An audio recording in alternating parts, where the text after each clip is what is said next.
amigas y amigos de plataforma. Hoy es miércoles 30 de enero y estamos a 3 días del evento electoral.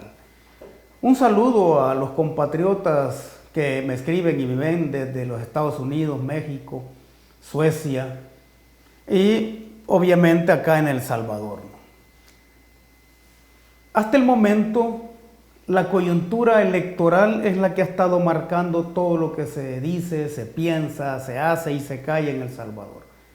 Hoy vamos a tener la reflexión final antes de ese evento electoral del 3 de febrero y vamos a hablar obviamente de los cierres de campaña, vamos a hablar de que algo huele muy mal en el Tribunal Supremo Electoral y vamos a hacer una alusión final, un llamado final hacia las votaciones que se van a tener ese día.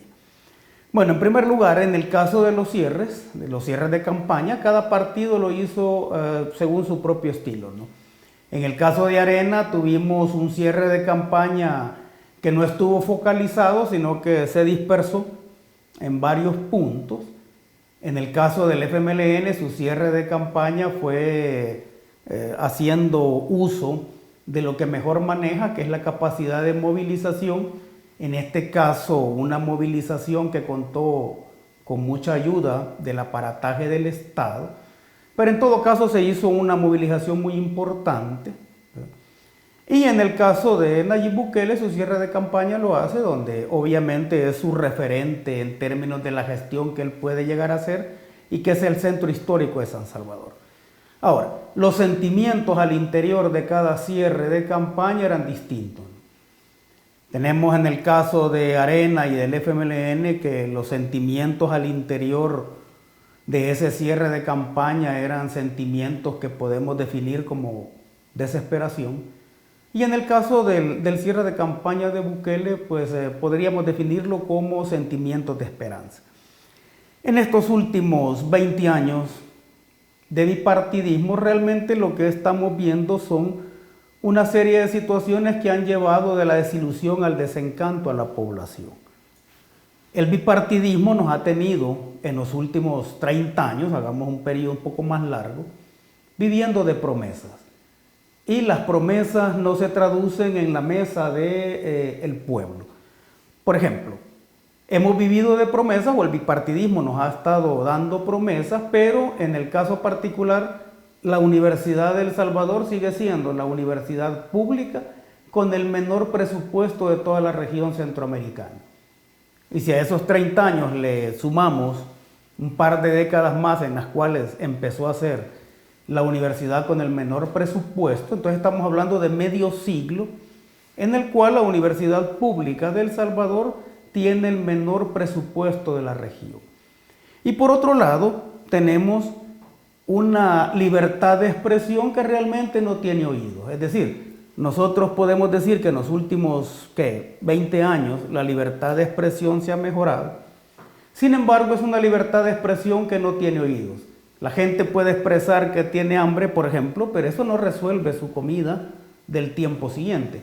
O podemos decir que somos libres para expresar nuestras ideas, pero realmente no se escuchan esas ideas o no se escucha nuestra propuesta. Y acá quiero quiero señalar un hecho que me parece particularmente patético si nosotros estamos enarbolando la libertad de expresión. El diario Colatino lleva por lo menos 3 décadas de estar bloqueado por la gran empresa privada. En estos últimos 10 años de gobierno del Frente, las condiciones del diario Colatino no han mejorado. Es decir, es un diario que está boicoteado, es un diario que heroicamente se mantiene, un diario cuyos propietarios es una cooperativa de trabajadores y sin embargo sigue bloqueado por la gran empresa. Y entonces, ¿cómo podemos hablar de libertad de expresión si estamos permitiendo que el periódico con más tiempo de vida en este país y que ha defendido heroicamente las causas populares, entonces cómo podemos decir que hay libertad de expresión si a ese periódico lo tenemos o lo tiene más bien la gran empresa total y absolutamente bloqueado? Eso es solo por mencionar un par de hechos, ¿no? En el caso de los discursos que se dieron en los cierres de campaña, Carlos Calleja pues dijo que estaba dispuesto a dar la vida con tal de llegar a la presidencia. ¿Qué significa eso de estar dispuesto a dar la vida? Obviamente no está pensando en la vida de él, ¿no? En el caso de Hugo Martínez fue un discurso duro en términos de un posicionamiento más de izquierda, pero creo que no pasa de ser un discurso duro, y al final más bien parecía que ese discurso lo que trataba era de afianzar el voto duro de su militancia. Y en el caso de Bukele, obviamente fue un discurso apelando a los sueños o apelando a la esperanza de que un partido no tradicional pueda acceder a la presidencia. Eso nos lleva a las declaraciones que me parecen declaraciones muy raras. O sea, algo huele mal en el Tribunal Supremo Electoral. Venimos de los cierres de campaña, hemos visto cómo se ha decantado la opinión pública en torno a los tres candidatos. Y sale el presidente del Tribunal Supremo Electoral asegurando, como que si tuviera una bola de cristal, asegurando que va a haber una segunda vuelta. Me parece que esas son declaraciones no solo que huelen muy mal, sino que me parecen declaraciones atrevidas y sobre todo declaraciones que no deberían haber sido dadas por quien preside ese Tribunal Supremo Electoral. Atreverse a dar ese tipo de declaraciones nos pone o nos lleva a la interrogante de, bueno, ¿cuál es la diferencia entonces entre este Tribunal Supremo Electoral y el Consejo Central de Elecciones que teníamos en las últimas décadas del siglo XX y que eran los encargados de fraguar todos los fraudes? Algo huele muy mal definitivamente en esas declaraciones irresponsables de parte del presidente del Tribunal Supremo Electoral. Entonces eso nos lleva a la reflexión final. Cuando ya se ha dicho todo y cuando ya se ha callado todo, creo que es momento de pensar en dos cosas: pensar en la dignidad del pueblo y pensar en la conciencia social como un referente para tomar las decisiones. Hay que tener claro que en los procesos electorales tanto la dignidad como la conciencia se ponen en juego, y ese juego de la democracia electoral, quienes lo juegan así o quienes lo llevan a cabo de forma concreta son las personas comunes y corrientes que están en los centros de votación. Muchas de esas personas ni siquiera saben lo que significa democracia electoral. Escuchan sus definiciones a partir de lo que les dicen los políticos que hablan de democracia electoral, pero que por debajo de la mesa muchos de ellos reciben cheques de oscura procedencia, ya sea que vayan metidos esos cheques en el libro Mi lucha de Hitler o vayan metidos en el libro Pobrecito poeta que era yo de Roque Dalton. No hay diferencia donde metes el cheque, porque la traición al pueblo o la manipulación del pueblo es la misma. Lo que resulta interesante y apremiante de señalar es que después de 25 años de que la izquierda oficial participa del sistema político legal, todavía el fantasma del fraude anda deambulando por todos los centros de votación. En las décadas de la dictadura militar, la oposición real tenía la certeza de que iba a haber fraude, se sabía que iba a haber fraude. Y esos fraudes en la época de la dictadura militar eran fraudes totalmente descarados. Bueno, las urnas se llenaban en los cuarteles, se apagaban las luces en los centros de votación y llegaba el ejército a sacar las urnas, se hacían conteos muy amañados de los votos, etc., ¿no? Pero lo interesante es que tanto en esa época de la dictadura militar como ahora, quienes realizaban el fraude, el que yo llamo el fraude al menudeo, el fraude que se lleva a cabo en los centros de votación, eran las personas comunes y corrientes. Y ese fraude le hacían ya sea porque les daban un almuerzo o por algún miedo irreal. En el caso de la dictadura militar, el miedo que se le metía a la gente para obligarla a cometer ese fraude al menudeo era el fantasma del comunismo, ¿no? En el caso de la actualidad, los fantasmas son otros, pero el fraude sigue siendo el mismo fraude. Entonces, los partidos oficiales lo que hacían era poner en marcha todo su poderoso aparataje territorial para poder llevar a cabo esos fraudes. Entonces, llama la atención que todos los partidos políticos en contienda estén hablando de defender el voto. Y si estamos hablando de defender el voto, eso significa que estamos seguros de que si hay un partido que no tiene la capacidad de tener vigilantes en algún centro de votación, estamos seguros entonces que le van a hacer fraude. Porque si vamos a ir a defender el voto es porque lo vamos a defender contra alguien, ¿no? Y si estamos hablando de fraude, deberíamos pensar quiénes tienen la capacidad para realizarlo. Entonces, si todavía el fantasma del fraude existe, ¿de qué sirvieron más de 100.000 muertos para construir una democracia en este país? 100.000 muertos o más de 100.000 muertos si empezamos a contar desde la masacre de 1932. ¿De qué sirve todas esas movilizaciones y luchas que se hicieron en contra del fraude electoral en la década de los 60, 70, 80 y 90? Sí, ese fantasma del fraude todavía existe. Yo le quiero hacer un llamado a los dirigentes de los partidos políticos. Bueno, no todos los dirigentes de los partidos políticos obviamente son iguales ni piensan igual, pero un llamado a los dirigentes de los partidos políticos, un llamado a los magistrados del Tribunal Supremo Electoral y especialmente un llamado a todos los compatriotas que van a estar como vigilantes en las juntas receptoras de votos. Y ese llamado es pedirles que hagan su trabajo con honestidad. Todos los que van a estar en esos centros de votación son parte del pueblo. Los vigilantes de los distintos partidos políticos son parte del pueblo, son el mismo pueblo. Pueden tener un distinto color en ese momento, pero el dolor de la pobreza es el mismo. Entonces, todos son los mismos. Y si se da una orden inmoral de parte de algunos dirigentes de los partidos políticos de cometer fraude en los centros de votación, ese tipo de órdenes debe ser desobedecido.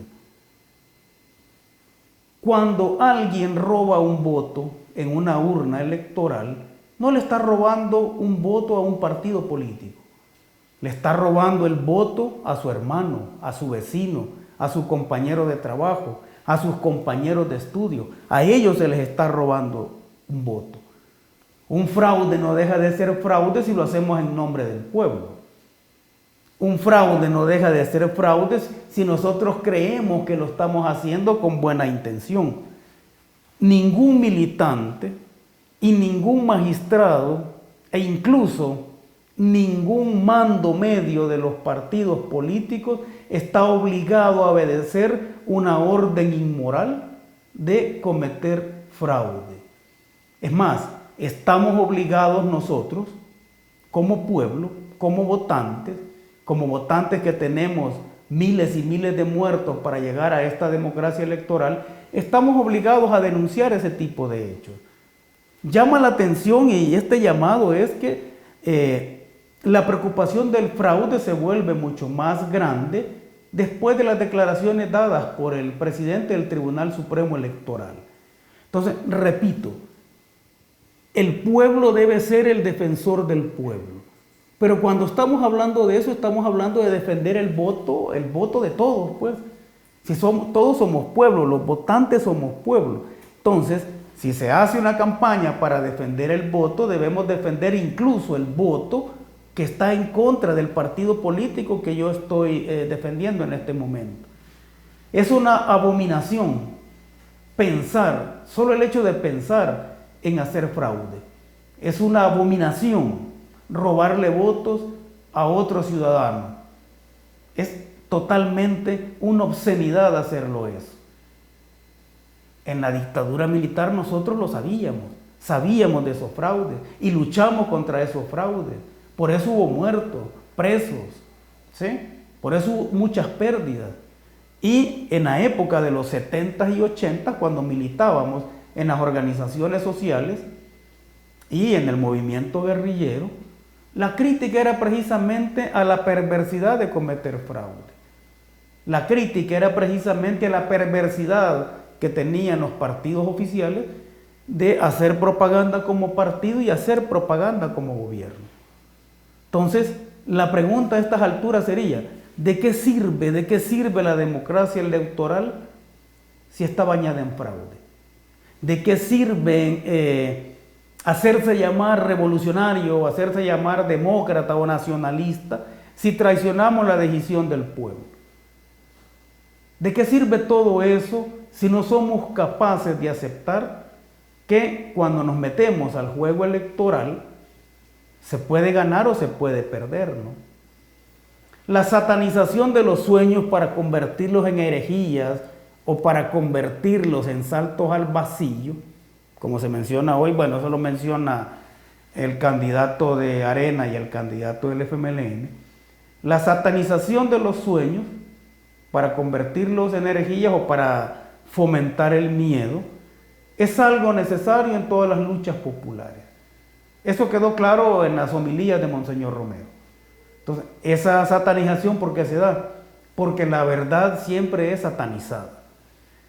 Nadie puede decir que el pueblo se equivoca o que el pueblo se va a equivocar al elegir a determinado candidato, porque eso es convertir al pueblo en un objeto o en un títere.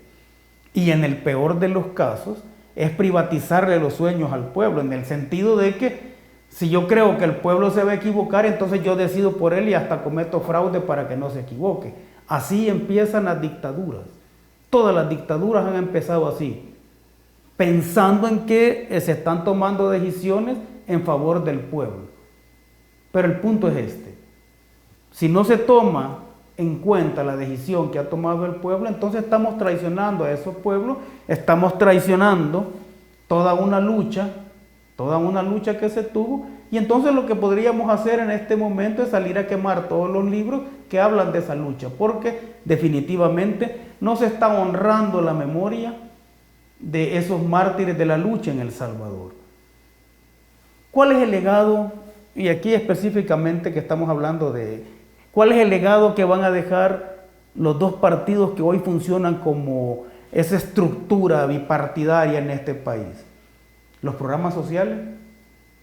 Ese es un pírrico legado. O sea, un legado histórico debería ser una estructura política que no le tema al fraude.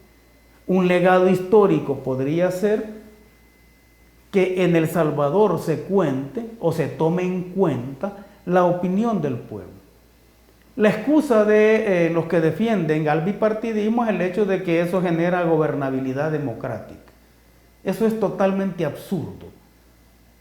O sea, la gobernabilidad democrática no debería depender de eso. Si un candidato tenga o no tenga diputados o tenga funcionarios en los distintos órganos del Estado, si un presidente que no tiene eso de respaldo tiene buenas propuestas, y si todos los partidos políticos pensaran en función de la nación, pues deberían aprobar eso.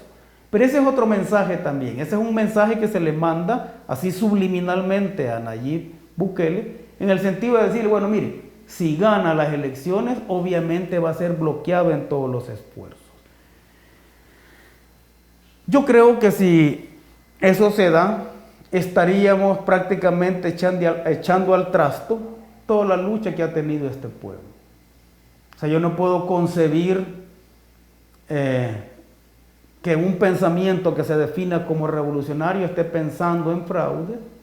Bueno, en el caso de Arena no me extraña, el PCN fue su maestro en términos de fraude, pero sí me extraña en el caso de definirse como revolucionario y estar pensando en el fraude. Eso me parece una muy mala señal, y lo que me lleva a concluir es que hay distintas izquierdas en este país. No es cierto que solo hay una izquierda en este país, hay distintas izquierdas en este país. Y la última lección que yo le puedo dar a mis hijos después de haber participado en las luchas en los 70 y en los 80 es la lección de no quedarme callado. No me puedo quedar callado ante estos serios visos que hay de fraude electoral. No me puedo quedar callado ante el hecho de satanizar a una persona, como es el caso de Nayib Bukele, para meterle temor a la población. Cuando se ha atacado a Bukele, se ha atacado también a todas las personas que defienden sus planteamientos o que simple y sencillamente están de acuerdo con él. ¿Cuál es el problema? Ahí no hay ningún problema. Sin embargo, se ha satanizado y yo no puedo quedarme callado ante eso. Y sé que todos mis compañeros y amigos tampoco se pueden quedar callados ante eso. Si el pueblo decide que sea Bukele el presidente, pues que Bukele sea el presidente. Y nosotros debemos defender esa cuestión. Independientemente de que seamos o no parte de Nuevas Ideas, creo que la decisión del pueblo debe ser respetada. Y un poco para finalizar, para que no se vea de que esto es una cuestión nueva, o sea, en el año 2008 yo publiqué un artículo que lo titulé Democracia y Teoría Política, en el cual, entre otras cosas, manifestaba lo siguiente: que las concepciones de democracia son muy amplias y que en esas definiciones de democracia muy amplias no cabe el hecho de aceptar la mentira, el insulto, la descalificación, el oportunismo, el revanchismo y la amenaza, debido a que eso hace que los partidos políticos de izquierda y los movimientos sociales sean instrumentos del sistema capitalista. O sea, este proceso en el cual ha caído, vaya, no digamos el FMLN, sino que la dirigencia del FMLN, de hacer uso de ese tipo de situaciones que antes cuestionábamos tanto, no es algo nuevo. En el 2008 yo publiqué esto como una crítica sana y en el 2019 vemos que es así. Yo le hago un llamado de nuevo a quienes van a estar en las juntas receptoras de voto a que si hay una orden inmoral de cometer fraude, desobedezcan esa orden y háganlo en nombre de todos los muertos de este país. Háganlo en nombre de sus vecinos, sus familiares, sus hijos, sus iguales, que quieren que se les respete su decisión. Muchas gracias.